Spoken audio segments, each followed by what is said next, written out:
شهدت منطقة الطلاب التابعة لمعتمدية بير علي بن خليفة مواجهات وتبادل طلق ناري بين قوات الأمن والجيش من جهة ومجموعة مسلحة من جهة أخرى. وقال شهود عيان أن هذه المجموعة المكونة من 3 أشخاص مدربة وتحمل أسلحة متطورة، فيما تضاربت الأقوال في شأن هويتها. كاميرا الحوار تنقلت إلى المنطقة وأعدت لكم التقرير التالي.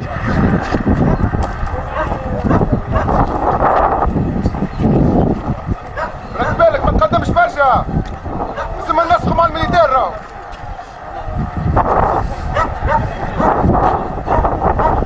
ما تقدمش درويش كلم الدريدي. مراد عبد الواحد، كاتب عام نقابة أساسية للحرس الوطني بالمحرس، وعضو مكتب تنفيذي للاتحاد الوطني لنقابة قوات الأمن التونسي.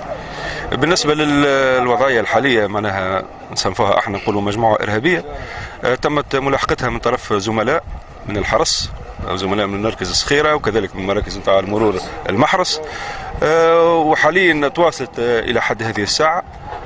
تم حجز كمية من السلاح، عملية إنزال مع زملائنا من الجيش والطلائع بيسروها تاع العوينة والحرس وشرطة زاد كيف هنا تضافر الجهود نتاع كافة الأسرة الأمنية لحماية التراب التونسي.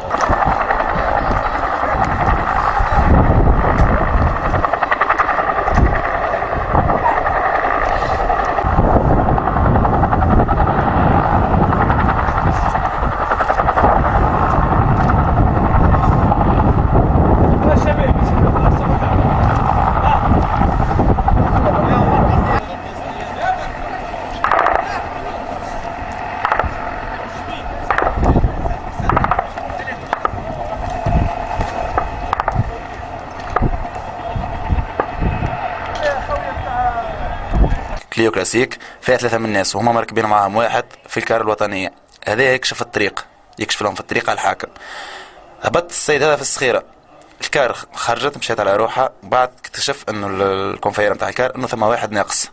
كي رجع للصخيرة حاول انه باش يطلعوا معاهم، قال لهم لا مانيش طالع، مانيش باش نطلع، لا قال مانيش طالع.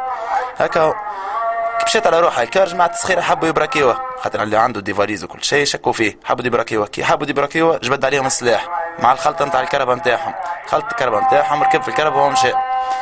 جات الانونس المركز الحرس نتاع المحرس اللي هما يخرجوا يجروا في جرتهم. كي وصلوا هما البرالي يعني حبوا خاطر فاقوا بهم الحاكم كل شيء، قصوا قصة، وكي جاو خارجين غرقت لهم الكربة، مش يخرجوا بها من القصة بيس هذه. حاولوا انهم يبراكيو كاميون ليبي. هما ما راوش كرات الحرس ولا الكاميون.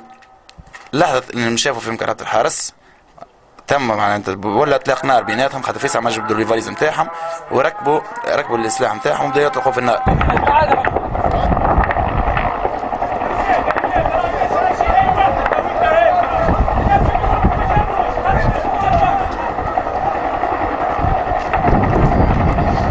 احنا في اتجاهنا المعتمدية الصخيرة، فهمتني،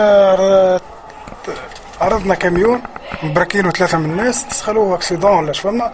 بعد شوي قعدنا نشوفوا فيهم 3 من الناس يهزوا 3 سيكان كل واحد ساق، طيشوا السيكان اللوطة وقعدوا يركبوا في السلاح. قعدنا احنا نتفرجوا عليهم. خي جات كربة الحرس، حرس مرور، بدو يطلقوا عليهم في النار، فهمتني.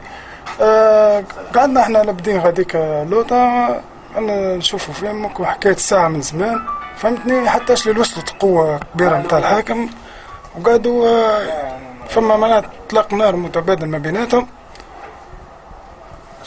الاشخاص هذوما اوصافهم زوز هكا جويدين، يعملوا لحية هكا جويدة، فهمتني، وواحد يلبس مريول احمر وفيهم واحد لبس بالكحل، فهمتني، وهربوا في الاتجاه اتجهوا نحو معناها واد، تخبوا غاديك. قعدنا نتفرج عليهم حتى اللي جات قوة متاع حاكم وقد دامت المواجهات ساعات لم تستطع خلالها قوات الأمن والجيش إلقاء القبض على هذه المجموعة الإرهابية.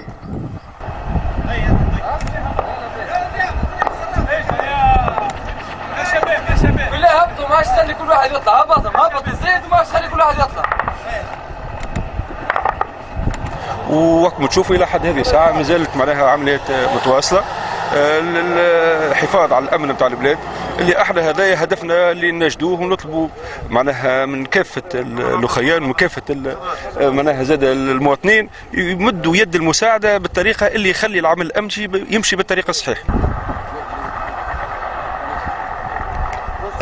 الملاحظة اللي نحب نأكد لها أنا حقيقة الأمن ماهوش مجهز بالتجهيزات الكافية من الجيش. ما عنديش فكرة، أما الأمن ماهوش مجهز بالتجهيزات الكافية اللي تسمح له باش يطارد ناس من النوعية هذه.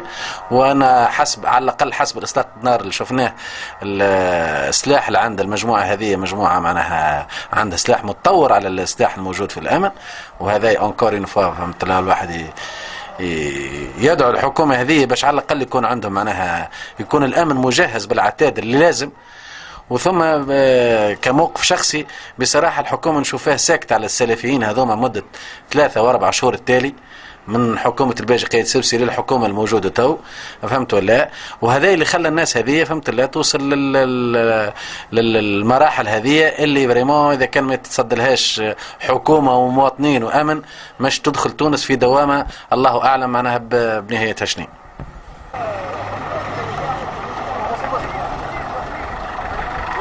وقد خلفت هذه المواجهات إصابة 3 أعوام من الجيش وعريف أول من وحدة الطلائع التابع للحرس الوطني، وهم الآن يتلقون العلاج بالمستشفى الجامعي لحبيب بورقيبة بصفاقس.